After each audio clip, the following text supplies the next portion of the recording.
Time to talk. Wuhui! Assalamualaikum warahmatullahi wabarakatuh. Waalaikumsalam warahmatullahi wabarakatuh. Halo semuanya, welcome Time to talk. Wuhui! Oke.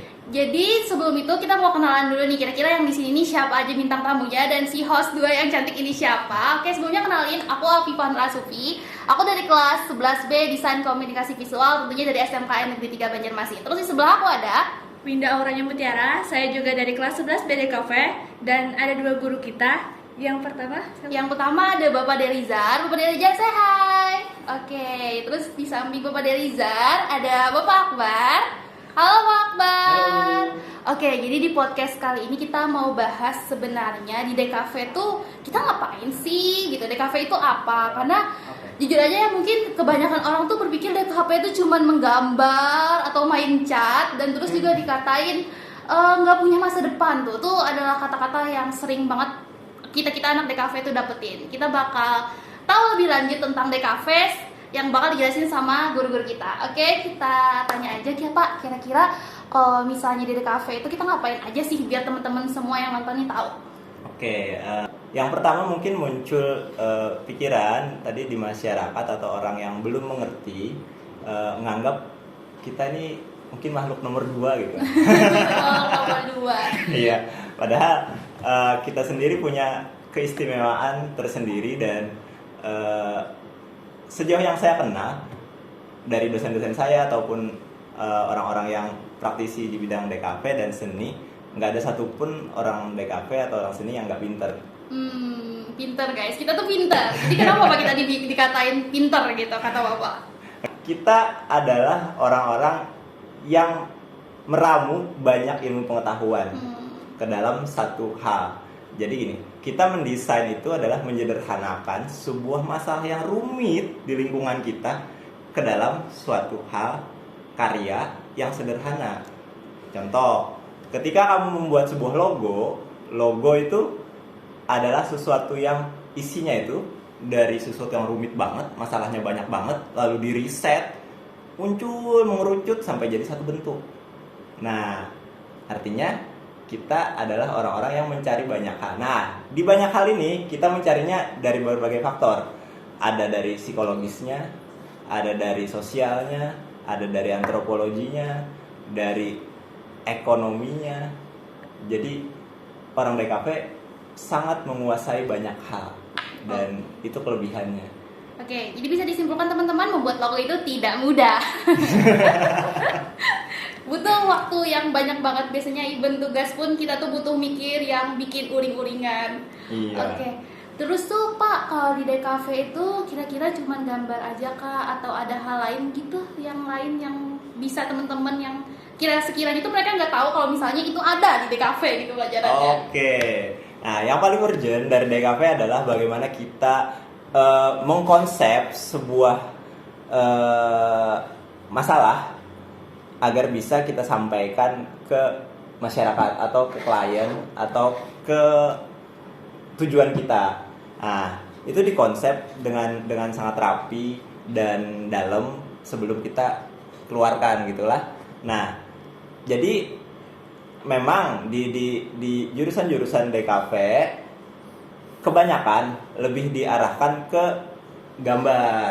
Lalu ini memang ada perbedaan pandangan ya. Tapi menurut pandangan Bapak, kita nggak cuma di situ, karena kita harus kasih perbedaan kita antara anak DKV dengan anak seni rupa murni. Nah, ketika kita hanya berkutik di bidang gambar yang luar biasa bagusnya, mungkin kita akan tabrakan skillnya dengan anak seni rupa murni. Nah, DKV dia ada di seni rupa, tapi dia juga bisa masuk di antara anak pemasaran. Tapi kita bukan sales. Oke? Nah, kita adalah orang-orang di belakang konsep sebuah marketing. Oke? Kita yang merangkup, kita yang mencari dan lain-lain, dan kita juga bekerja sama. Mungkin kalau yang lagi populer itu kan ada brand identity atau personal branding. Tahu. Nah, itu salah satu kerjaan kita tuh. Oke? Nah, contohnya Afifah mau menjadi seorang pimpinan perusahaan gitulah. Amin. Nah, lalu ada di situ pencarian seleksi. Nah, Afifah akan datang kepada orang desain, orang komunikasi dan timnya kita itu untuk dibikinkan personal branding kamu itu gimana sih? Artinya kamu akan menjadi artis. Lah, bisa jadi kamu nggak mirip sama diri kamu, tapi kamu sangat menjadi artis dan cocok untuk difigurkan menjadi pimpinan perusahaan di situ. Dan kita akan menyetingnya. Begitu kerjaan kita tuh. Oke deh. Mungkin boleh nambahin ya sedikit Iya. dari Bapak pribadi ya. Tadi kan Bapak Delizar sudah dijelasin tuh kira-kira secara singkat lah. Kira-kira DKV itu seperti apa? Ada seni rupa tadi, ada DKV dan lain-lain tadi ada beberapa. Cuman yang bisa ditekankan kan kita itu bisa masuk di mana saja. Contohnya bisa di pemasaran, bisa di bidang lain bahkan entah itu di personal branding dan lain-lain. Tepatnya yang mau ditekankan di DKV inilah, apalagi di seni itu kunci utamanya menurut Bapak di bagian kreativitas. Itu kunci utama tuh. Ya, yang bisa dikembangkan dimanapun, entah industrinya kamu tetap di DKV kah atau di industri misalkan di sekolah kita ada broadcast, misal ke sana kah, bahkan sampai ke akuntansi pun bisa kepake di sana. Ya, karena kita berpikirnya secara kreativitasnya, ya. Jadi tidak ada batasan. Contoh misalkan di perkantoran pun itu ada kalau misalkan kita punya skill tambahan, apalagi di bagian kreativitasnya, itu bisa dipakai. Ya, contohnya sekarang perkantoran pun gak ada cuma ngetik, gak ada cuma bikin laporan, tapi dia sudah bikin profil perusahaannya misalkan dibantu oleh ya tadi rekan-rekan yang punya keahlian di bidang kreativitasnya tadi. Contohnya ya kita ini di bagian D kafe tadi. Ya, kira-kira seperti itu sih kalau dari Bapak. Ada satu pertanyaan ya, mungkin dari luar sana mungkin pertanyaan banyak kayak banyak tudingan kalau DKV itu kan SMK ini kan ada permagangan gitu ya. Jadi DKV ini kan pasti dikira tuh magang di tempat fotokopian atau kayak cuma di doang. Gitu kan kadang kan banyak di luar sana ya, banyak di luar sana yang menjawab kayak DKV ini magangnya cuma di fotokopian, di print doang. Kenapa sih mau di situ gitu? Itu terus kadang tuh kalau misalnya kita temenan yang kayak sering yang deket gitu pasti ngejokes kayak ih ntar jadi tukang fotokopian. Iya, betul sering banget. Padahal di kafe itu keren kan ya Pak ya. Oke, Pak Deli bisa jawab. Mungkin gini, jok-jok itu sebenarnya, tapi kita jangan dibalas ya. Karena semua jurusan juga bisa kalau mau dipleset-plesetin, mau jadi apa dan itu nggak enak jadinya malah bisa jadi personal atau jadi masalah nanti di antar jurusan daripada kan nggak seperti itu. Masing-masing orang punya jalan yang bagus. Jadi semua jurusan, mau jurusan apapun, kita kalau dijalani dengan benar maka kita pasti akan mencapai puncaknya dari jurusan itu. Nah, sementara memang di Kota Banjarmasin ketika kamu magang gitu kan lah, kamu akan magangnya lebih banyak ke printing gitulah ataupun perusahaan TV tapi nggak terlalu banyak lah adanya di sini. Nah, kebanyakan di printing. Lalu ada anggapan bahwa DKV itu sebatas itu, padahal ini adalah SMK dan kelanjutannya DKV ada di kampus gitu kan lah. Nah, nanti di sana kita akan masuk itu puncaknya kita tuh ada di advertising. Nah, di advertising kamu akan konsep macam-macam, ada iklan TV. Nah, terus ada iklan majalah dan segala macam tadi sampai branding. Artinya kamu akan megang sebuah perusahaan terus kamu setel supaya perusahaan ini dipandang masyarakat bagus banget. Nah, itu branding dan bayarannya nggak main-main itu. Nah, jadi itu sebenarnya puncaknya kerjaan kita. Cuman karena di sini adanya yang tersedia itu, lalu kesannya kerjaan DKV itu Iya. Padahal kita keren guys. Iya. Luas Kayak banget. staff pengira Iya. ya. Ya kalau cuma di bagian entah tadi anggap aja fotokopi ya. Nah, iya. Atau candaan-candaan itu kan Iya. kayak ya lelucon lah jadi ya. Iya. Kalau misalkan kita anggap sebagai serius, kalau kita yang sudah ada belajar nih sudah 1 sampai 2 tahun mungkin 3 tahun sampai sudah kelas 12, mereka sudah paham kira-kira di kafe ini itu tuh belajar apa aja sih, apa yang akan kita tuju di sana. Nah kadang yang dilupakan mungkin jadi orang tersinggung atau apa segala macam, dia kurang mendalami pelajarannya, dia lupa bahwa aku masuk jurusan ini tujuanku apa sih, Iya. kira-kira apa sih yang aku dapat di situ. Lalu pas sudah disinggung orang entah kerjaannya nanti jadi fotokopi kah atau tukang cetak aja kan, lalu sakit hati, dia merasanya cuman tangkapnya di situ. Tapi kalau kita sudah sampai ke intinya, bahkan sebelum sampai inti deh, DKV aja sudah tahu kita kira-kira nanti di bidang apa kita kerja, apa aja yang bisa kita dapat dari DKV, itu sangat luas ya. Karena kemungkinan kita misalkan contoh bekerjanya di bidang ya tadi ada televisi kah, atau di percetakan kah, atau mungkin tadi kan di Banjarmasin ada beberapa cuma tempat magangnya itu aja. Bisa aja nanti ketika kalian lulus kalian bikin industri yang sesuai, membuka lapangan kerja baru di bagian di kafe tadi, entah itu di bagian personal branding kah dan segala macam. Nah itu ya, dari hal-hal yang kayak gitu terpadulah kira-kira kita setelah dikasih challenge bikin apa nih, masa aku gini-gini aja, apalagi tadi sudah dikatain jadi bekerjanya di mana misalkan entah fotokopi dan segala macam, kita secara tidak langsung kita punya pengetahuan, kita ada usaha, itu udah berkembang dengan secara sendirinya, berpikirnya, cara berpikir, cara menghadapi suatu masalah dan segala macam, kira-kira kayak gitu ya. Oke, kalau nggak salah ya Pak, kalau misalnya kita udah keluar dari DKV, bukan kok sih, udah lulus dari DKV nih Iya. tepatnya, itu kan kita bisa aja gitu ambil freelance dari luar negeri, kan sekarang tuh ada web-webnya Wah, kan ya Iya, Pak. betul. Itu banyak banget, itu unlimited, ada di mana-mana. Iya, dan bayarannya mahal. Ya kan, Banget. dolar, money. Itu ya, tinggal usahanya aja lagi biasanya. Itu yang membedakan. Makanya orang yang bekerja keras tuh kadang punya chance keberuntungan tuh lebih besar. Ya. Kadang kan ada yang bilang, oh privilege anaknya ini, terusnya bisa akses atau punya alat dan segala macam lebih oke. Enggak juga. Ya. Oke, keberuntungan ada. Ya anggapnya keberuntungan sudah dapat privilege. Ya, tapi dengan dia punya privilege, apakah dia mau membuat, apakah dia mau memulai, ya, apakah dia mau latihan, beda-beda ya itu ya.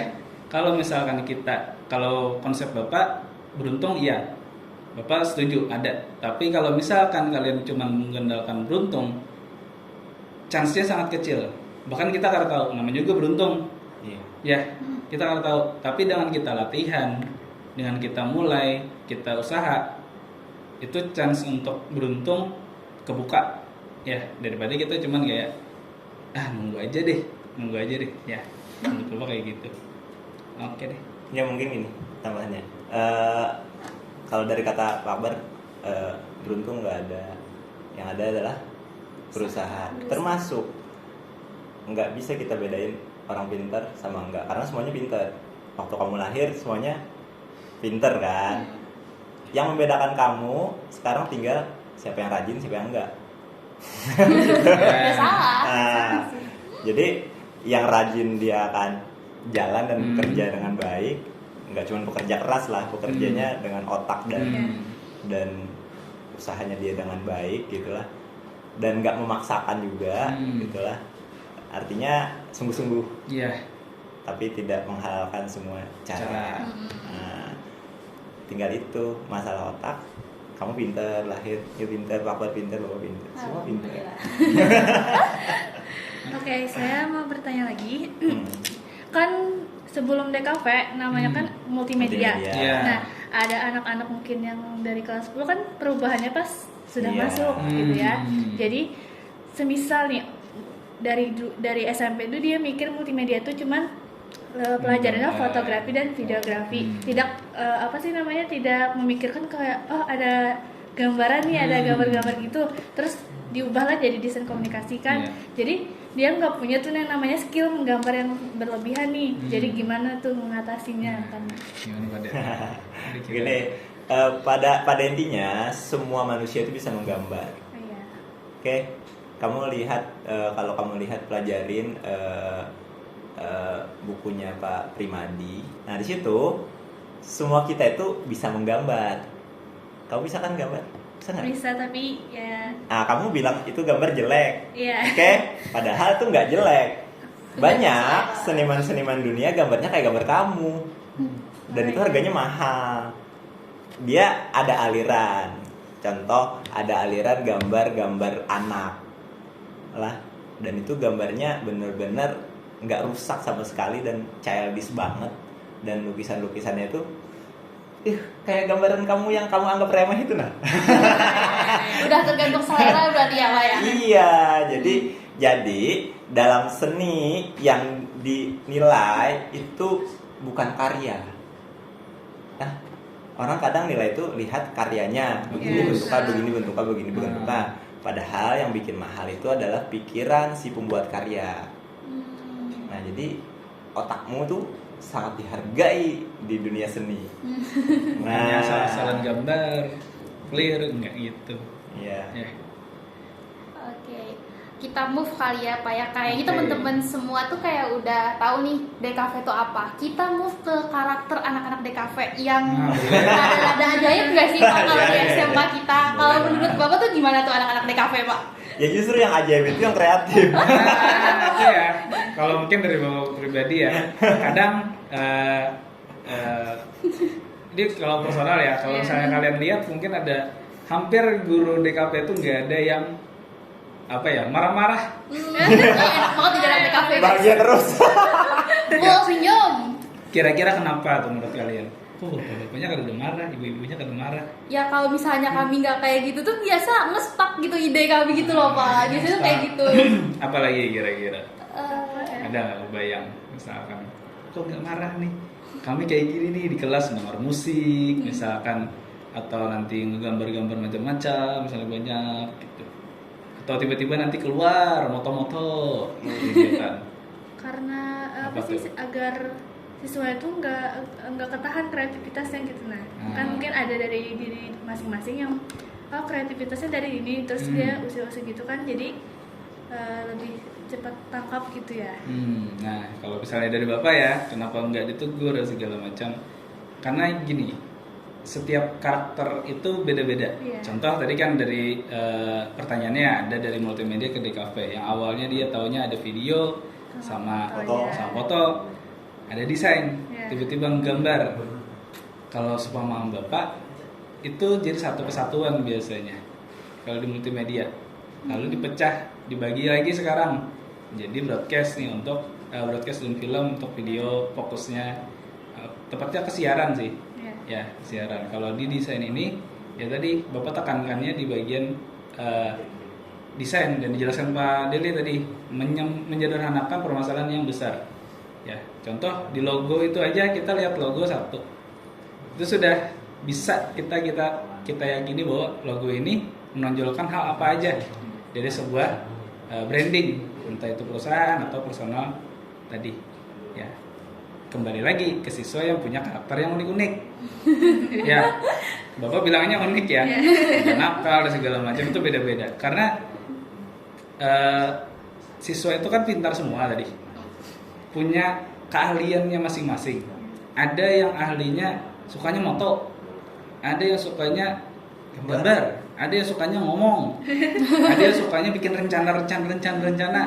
Ada yang sukanya kada bikin rencana tapi bikin aksi. Lakukan ini. Nah, di situ personal branding kalian masing-masing kebentuk dengan sendirinya.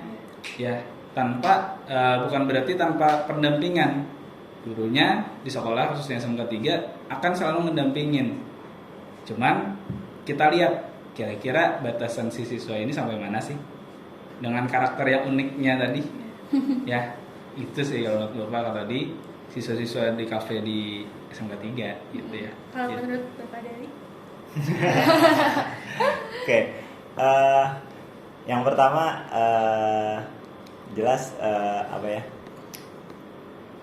anak-anak yang kreatif itu dia punya dunianya masing-masing, oke, dan dunia itu kami sebagai guru nganggap kami harus masuk nih satu, meskipun mohon maaf kadang-kadang kami nggak bisa masukin semuanya, gitulah, karena keterbatasan waktu kita berjumpa di sekolah. Oke, tapi yang seperti Pak Akbar bilang, kami memahami itu, gitulah. Oleh sebab itu kami nggak pernah ngamuk-ngamuk di muka kalian atau marah-marah atau apa, kita bahagia terus gitu. secara penelitian lebih lanjutnya ya, Iya. tahu Bapak juga kalau misalkan itu terlalu ditekan terus dibentak dan segala macam, Iya. itu efek sampingnya malah kreativitas tadi tuh mati. Oke, jadinya. iya betul. Ya, menurut Bapak gitu Iya. sih. Orang yang bahagia kreatifnya lebih tinggi Makanya. daripada orang yang stres. Nah, gitu ya. Stres tuh dia fokus, karena dia fokus, makanya dia stres. Fokus banget, lalu dia kepikiran terus. Nah, Ya.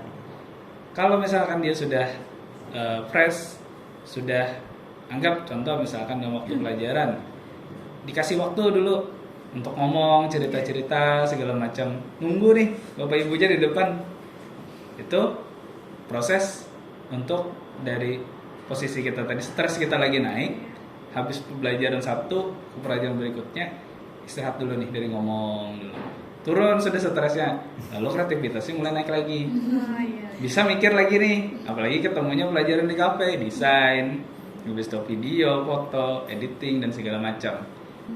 Terus Pak, Bapak ngerasa nggak sih kalau misalnya siswa-siswa Bapak tuh anaknya mudian semua? Jadi itu penyakit nomor 1 orang seni. Iya, kayak kalau misalnya kita lagi nggak mood tuh udah nggak bisa stop, jauhi aku pada karya ini. Iya, biasanya kreativitas muncul di akhir-akhir waktu. Deket deadline. Kayaknya cek classroom tuh rata-rata anak DKV ngumpulnya mungkin 1 detik sebelum waktunya habis. Iya. curhat kan ceritanya. Secara tidak langsung. Bagus. Gercol Pak. Ya yang penting jangan sampai lewat detiknya lah. Karena klien bisa terbang naik pesawat. Nah ini ya, nah tuh tadi ya kita bahas lagi. Kadang kenapa masih ada yang menggunakan anggapannya cara pembelajarannya seperti A, seperti B dan segala macam. Contohnya anggap tadi classroom tadi ya, dikasih waktu, ya anak di kafe juga nggak yang sembarangan gitu loh, nggak yang dilepas. Makanya tadi kan gue bilang siswanya seperti apa, kita dampingin, kita lihat. Misalkan kita di industri, kita kerja, ada deadline. Walau misalkan tadi enak ketika atau kreativitas munculnya di akhir, ya betul tuh. Tapi kalau kalian iseng misalkan riset, lihat-lihat orang yang berkecamuk di daerah kreativitas, seni kreatif itu, sebetulnya dia yang konsisten itu dia punya prinsip sendiri, dia punya batasan sudah. Dan kita punya manajemen waktu. Nah, Ini harus selesai, ini harus selesai, ini harus selesai, ini harus selesai. walau misalkan penampilannya amburadul, misalnya rambutnya panjang, baik kaosan, tapi klien-kliennya kalau kalian lihat itu semuanya perusahaan-perusahaan besar, orang-orang yang kayak gitu, ya. Jadi bukan yang cuman ya udah nih aku asal-asal aja karena di kafe itu bebas, di kafe itu ini enggak, tetap ada batasan-batasannya. Dan itu perlu kalian pelajari, membuat manajemen waktu tadi pelan-pelan. Kalau untuk mengatasi persepsi yang kayak anak DKV tuh nggak ngerawat dirinya tuh kira-kira gimana ya Pak? Nah itu kamu kan. Karena kan biasa tuh pasti dong anak-anak seni gitu pasti dibilangnya tuh berantakan lah, bla bla bla, kadang kayak nggak peduli sama diri sendiri gitu loh. Mau dibilang hoak tapi fakta. Yang alumni anak seni nih. Bapak Deliza. Nah, memang sebagian besar kita begitu, termasuk bapak waktu kuliah waktu rambutnya panjang. Pernah lihat bapak rambut panjang? Oh, Enggak pernah. Iya. Nggak pernah. Ya. Kayak artis Korea. Bukan Kalau Bang, jadi guru, Pak. bukan Bapak bilang rambut panjang itu jelek ya. Hmm. Tapi waktu itu teman Bapak bilang, "Del, rambutmu itu jelek banget." Waktu pendek. Waktu panjang gitu kan. Oh, masa sih? Keren gitu Bapak. Tiba-tiba Bapak ketemu lagi foto lawas Bapak. Terus Bapak bilang, jeleknya aku. Baru sadar setelah beberapa waktu ya, Pak ya. Iya. Bener. Mungkin ini. Dulu memang anggapan Bapak juga seperti itulah. Pengennya anak seni itu terlihat amburadul dan macam-macam, dan itu terlihat keren banget gitu lah. Dan itu menunjukkan eksistensi kita berbeda dengan anak-anak lain di jurusan lain gitu lah. Karena kita beda sendiri gitu kan, rambut panjang, ini celana robek dan lain-lain gitu lah. Tapi waktu itu Bapak ketemu sama dosen Bapak almarhum Pak Indarsyah gitu lah. Terus beliau bilang gini, anak desain harus rapi. Kenapa tuh, Pak? Nah, karena kamu akan ketemu klien. Tadi kata Pak Akbar, klienmu tuh orang-orang besar, dan kamu akan terlihat rapi waktu bertemu dengan dia, sehingga mereka percaya kamu punya manajemen waktu yang baik dan lain-lain, dan kerjamu nggak berantakan. Gitu. Setelah itu saya mulai berubah, mulai potong rambut. Mungkin ya, sepahami Bapak juga kenapa jadi sampai waktu proses pembelajaran sebuah desain komunikasi visual itu penampilan seperti itu, karena kondisi waktu belajarnya juga sampai tengah malam. Iya, nggak riset. sempet lagi. Wah, itu sampai berapa hari padahal nggak tidur tuh. Kalau mungkin ya, kalau kita di awal-awal kuliah itu kita bisa setiap hari tidur itu jam 3 subuh, atau ketemu subuh, habis sholat subuh, terus pagi kuliah lagi. Pak, Kadang-kadang nggak tidur. Bukannya ada waktu tidur, Pak. Terus udah colong-colongan baru semester awal, apa kabar semester akhirnya? Nah itu salah kalau yang kuliah kayak gitu ya. Nah, makanya ketika ada di SMK jurusan DKV disederhanakan lah Sederhana, nggak seberat. Nah nggak seberat itu sebetulnya, cuman ya tadi diarahkan satu per satu gitu. Nggak bisa kebayang sih, Pak. Soalnya kan kita satu aja nih, ibarat kesuruh bikin logo tuh kita tuh tidur kita tuh udah nggak nyenyak ibarat lagu tuh, Pak. Padahal bikin logo doang lah, doang nih padahal. Doang. Ternyata bikin logo nggak doang. Jangan ditambahin. Ada yang Bapak ingat nih. Kemarin dia nanya, Pak, bikin logo ini kayak gimana katanya? Karena dia salah proses gitu lah. Jadi dia bikin bentuknya dulu. Setelah itu baru dia pikirin maknanya apa. Nah, itu kebalik prosesnya. Jadi kamu harus cari dulu, aku mau nyampein makna apa, mau nyampein apa, warna yang dipakai. Akhirnya kamu masuk ke konsep kamu, bentuknya apa lah kalau untuk menyampaikan makna ini. Ini baru logonya jadi setelah kamu lakukan riset tentang apa yang mau kamu sampaikan. Bukan gambarnya dulu jadi. Iya, gambar dulu lah. Jadi Baru bikin apa ya maknanya. Itu kayak kalau misalnya udah jadi doang tuh kayak maksudnya, aduh ini kira-kira harus disambungin kemana? Nah. Pokoknya harus nyambung. Mohon maaf, waktu awal-awal sih seperti itu, pakai jadi dulu baru inget ini warnanya hijau, mungkin maknanya gini. Tuh kayak disambung-sambungin. Nah, Iya. makanya dijadikanlah ada nyari Set. ya. Kadang kalau misalnya ketemu klien tuh ada brief dulu. Kadang nggak cuma video aja punya brief, tapi desain pun ada briefnya, ada bagian-bagian yang ketemu klien, proses ketemu klien seperti apa, terus misalkan menangani sudah konsultasi dan segala macam kita bikin, terus ada revisi, ada macam-macam tuh sampai hasil sebuah desain itu jadi. Ya kalau itu kita pelajarin di DKP, masuk DKP. Masuk DKV guys, Ya. santai. Oke. Biar ketemu Bapak. Ya. Masuk SMP 3, manjada wajada, Allahu Akbar. Itu ada guru-guru DKP juga Ya, ada betul, Novi, di belakang. Di belakang Iya. ya. Oke, kayaknya untuk kali ini kita udah sampai di sini. Oke, sampai jumpa di next video. Assalamualaikum warahmatullahi wabarakatuh. Bye bye.